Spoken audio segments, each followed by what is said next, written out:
What's going on, everybody? Hope you're all having a fantastic day today. Now, ladies and gentlemen, we all know that Call of Duty has been suffering from skill-based matchmaking for a hot minute now. And it's crazy because a while ago, it used to be a topic that you wouldn't hear too often. Yeah, people would discuss it, but nowhere close to as much as people are discussing it now, current date. And I would say that started right around Modern Warfare 2019. It's insane. It popped off, and it's probably one of the most talked about things revolving around Call of Duty, across the board, whether you're a commentary channel, a gameplay channel, or you're just a casual player, a casual gamer, sitting back trying to play a couple of matches after work.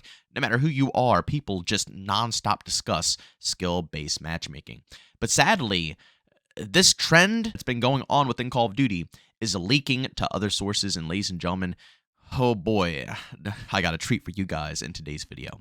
But as always, ladies and gentlemen, if you do enjoy what you hear today, don't forget to go ahead and subscribe and hit that bell. I post daily here at 8 in the morning Eastern Time, and we're on the grind to 50,000 subscribers, so all of the support means the world to me. And last but not least, if you guys do want to go ahead and catch any of my live streams, I do stream pretty much daily as well over on Kick. The streams usually go live around 1 p.m. Eastern Time, and we always do open lobby. So if you guys are looking for some teams to play, just from some friends to squad up with, by all means, hop into the stream and first come, first serve. If you see a spot open, you're welcome to go ahead and join it. All right, so ladies and gentlemen, I was going ahead and scrolling through Twitter, and I saw a post from Drifter that said, Sony was just granted a patent for skill-based matchmaking in single-player games. There may be a future where you can't choose your difficulty, but rather have to let an algorithm choose it for you.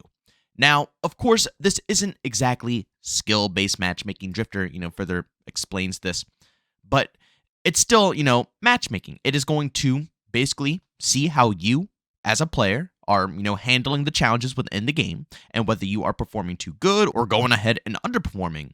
It will basically change your experience accordingly.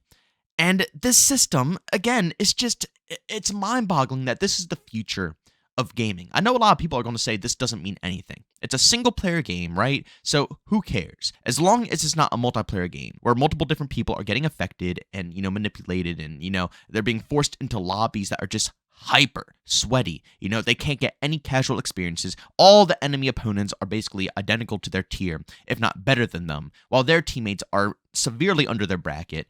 The matchmaking, especially in COD, has been just a disaster for the player base. And I know a lot of people are going to look at this and say, it's not the same. These are single-player games. It's not what we're dealing with when we're talking about 6v6 in Call of Duty. But I beg to differ. I think this is a massive mistake, and it's going to cause gaming to just take a direction that it just shouldn't go towards. I hate it. When I think of gaming, especially back in the day, I think of nothing but organic experiences. Every single time you hop onto a game, it's always organic. It's never, again, manipulated to make sure that your experience is altered based on how you are playing the game. No. If you're talking about a single-player game, you simply load it up, you pick your difficulty, and you go into the experience. Or you go ahead and have harder games like Elden Ring or any of the other Souls games, and you just have them stupidly difficult. And again, people understand this right out the gate. When they go ahead and purchase a game, a Souls game, they know it's going to be extremely, extraordinarily hard, right? They just know it. So if they don't feel like playing that, they don't. They just simply don't buy the game. And if they do want to play it, they purchase it and enjoy the experience. But again, they know what they're getting themselves into.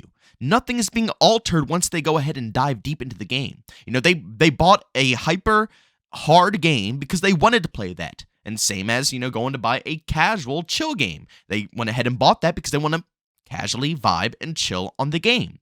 Nobody wants an algorithm in the mix determining if they should be playing higher tiered AI bots or if they should be versing a bunch of weak AI bots.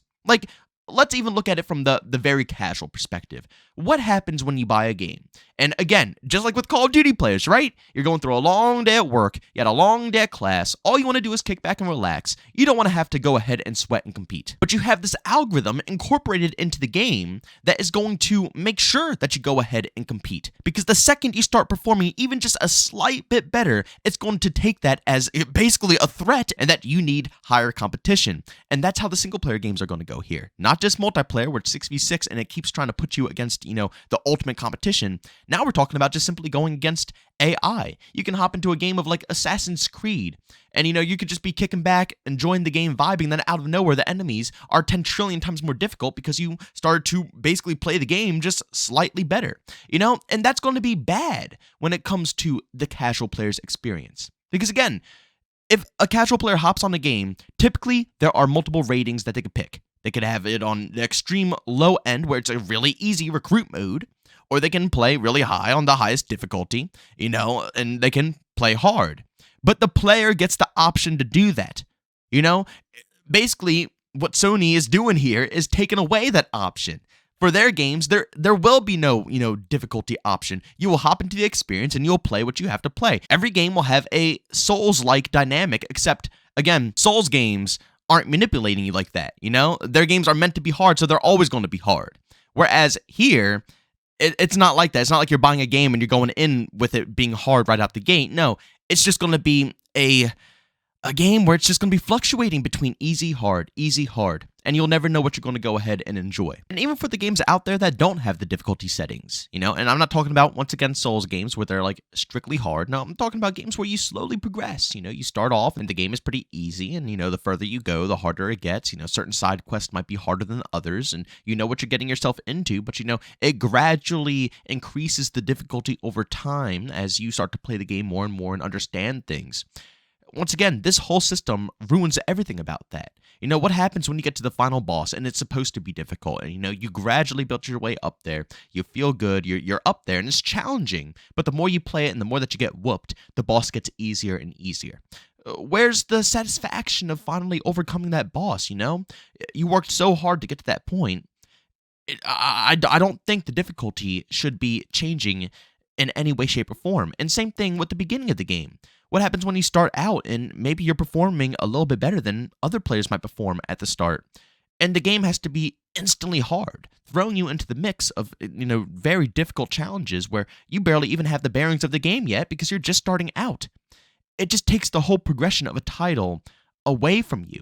It's just doing the same thing that matchmaking has been doing to 6v6 titles for ages, making the experiences feel non-organic. It just takes away from all the satisfaction, whether you want to go ahead and have an actual difficulty settings where you're going to play on recruit, medium, difficult, whatever you want, or if you're going to have games slowly progressing up from easy to hard over time, or even if you have Souls-like games where, it's just straight hard right out the gates and it is no other options. All of that stuff is irrelevant if it's going to be something watching you behind the scenes, behind the curtains, every single time that you play that title. Just sucks. It really does suck. I feel bad for a lot of players. And again, like I said, for all the people who have to grind hard in life and all of that stuff, and you come home and you just want to hop on a game real quick, you want to go on easy mode, and you don't want to have to try to do anything. You just want to play the game on easy. It's going to make it to where that option is irrelevant for you. And also for the people who just want to grind through a campaign to see the story. Some people out there don't want that much of a crazy challenge when it comes to the campaign. They purposely pick easy mode because they just want to simply listen to the story while, still having some minor things of gameplay where you can still engage and do your thing with the game. But cutscenes and, all of the story, the backstory, understanding things, maybe trying to find Easter eggs and, collectibles, all that stuff once again becomes irrelevant because of the system. People can't just go on easy mode and enjoy the story, because if they're going to try to enjoy the story and they're playing too good, they can't kick back anymore. They're going to have to verse much tougher AI, which is going to slow down their progress, and they can't focus on the story anymore because they're too busy trying to compete in the game. Gaming is casual. These matchmaking systems should not be in single-player experiences. And this Call of Duty trend, I swear, Call of Duty has been trending with this matchmaking for ages. And I'm really hoping it doesn't leak out into these single-player games or other multiplayer games as well. Because other multiplayer games have been doing pretty good, I gotta be honest. Some have been pretty strict, but, the mass majority of other games out there, not bad, not shabby, right?